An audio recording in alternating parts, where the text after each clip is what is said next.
अब पढ़ाई तो इनकी हो चुकी थी, अगली लर्निंग इनके जीवन से क्या है? फेलियर को हार्ट में और सक्सेस को हेड में घुसने नहीं देना चाहिए। दिल और दिमाग को कंट्रोल में रखो। अब इनके पास दो इंटरव्यू की ऑप्शंस आई, एक मिनिस्ट्री ऑफ डिफेंस से और दूसरी एयरफोर्स से। इनको कहां जाना था आपको मालूम है?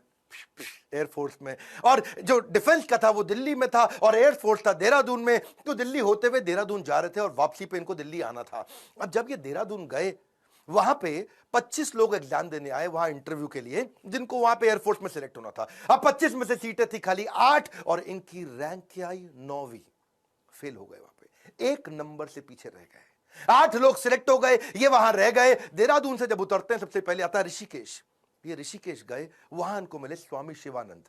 स्वामी शिवानंद तो बहुत पॉपुलर है, आज भी ऋषिकेश में उनके कई मठ हैं। तो इन्होंने शिवानंद के जाकर के अपनी तकलीफ बताई। उन्होंने इनको गीता पढ़ने के लिए जब बताया और इनसे कहा कि अगर ख्वाहिश आपके दिलो जान से निकले, पवित्र हो और उसमें शिद्दत हो, तो कमाल की एक अजीब सी ताकत होती है उसके अंदर। इसलिए जो तुमने सोचा है वो होगा, तुम विश्वास रखो। ये गीता का लर्निंग था। यम यम तम तम, जैसा जैसा वैसा वैसा। यम यम वापी स्मरण भावम, जहां तुम्हारा स्मरण और भाव होगा तुम वैसे पक्का बन जाओगे। कलाम उसके बाद जब दिल्ली लौट के आए अपने गुरु से मिलने के बाद, तो वो मिनिस्ट्री ऑफ डिफेंस की नौकरी बची थी डीआरडीओ की। किसको पता था वही डीआरडीओ इनके देश को आगे बढ़ाने में सबसे कारगर होगा। ये वहां प्रमोट हुए और किनके साथ? डॉक्टर विक्रम साराभाई की टीम में आ गए। आप चाहते हैं डॉक्टर विक्रम साराभाई पे भी हम वीडियो बनाएं? ये पेट्रियोटिक थे, अपॉर्चुनिस्टिक नहीं थे। अब्दुल कलाम विशेष व्यक्ति थे। 1963 में विक्रम साराभाई की टीम से इनको सिलेक्ट किया गया कि इनको नासा भेजो भैया ट्रेनिंग के लिए। ये 6 महीने की ट्रेनिंग के लिए नासा गए। नासा समझो भैया, नासा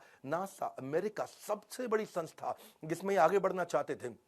नासा इनको देख के चौंक गया, बोला यार लड़का बहुत जबरदस्त है। और इनको क्या बोला? भाई तू बहुत चैंपियन है, मेरी बात सुन, तुझको दे रहे अमेरिकन सिटीजनशिप, यहीं रह जा, तनख्वाह देंगे इंडिया के 5 गुना ज्यादा, अमेरिकन सिटीजनशिप, यहीं किसी गोरी से शादी कर, ओए होए जिंदगी में आराम ही आराम। अपनी ऑटोबायोग्राफी आत्मकथा में इन्होंने बताया कि एक बार के लिए इनके मन में भी विचार आया कि क्या मैं यहां रुकूं या नहीं रुकूं। वो बहुत चुनाव करना कठिन था कि आदर्शों की ओर चला जाए या माला माल होने के अवसर को गले लगाया जाए, या पैसों और करियर के लिए इन्होंने सोचा विदेश नहीं जाएंगे, देश सेवा के इस अवसर को नहीं गवाएंगे। लौट के देश आ गए। डिफिकल्टीज हमेशा आपकी सफलता के रास्ते में आएंगी। अगली कहानी, काफी डिफिकल्टीज आई जब इन्होंने शुरुआती टीम साइंटिस्ट की इसरो में ज्वाइन करी।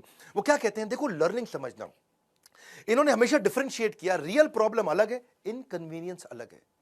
प्रॉब्लम और इनकन्वीनियंस अलग अलग चीजें होती हैं।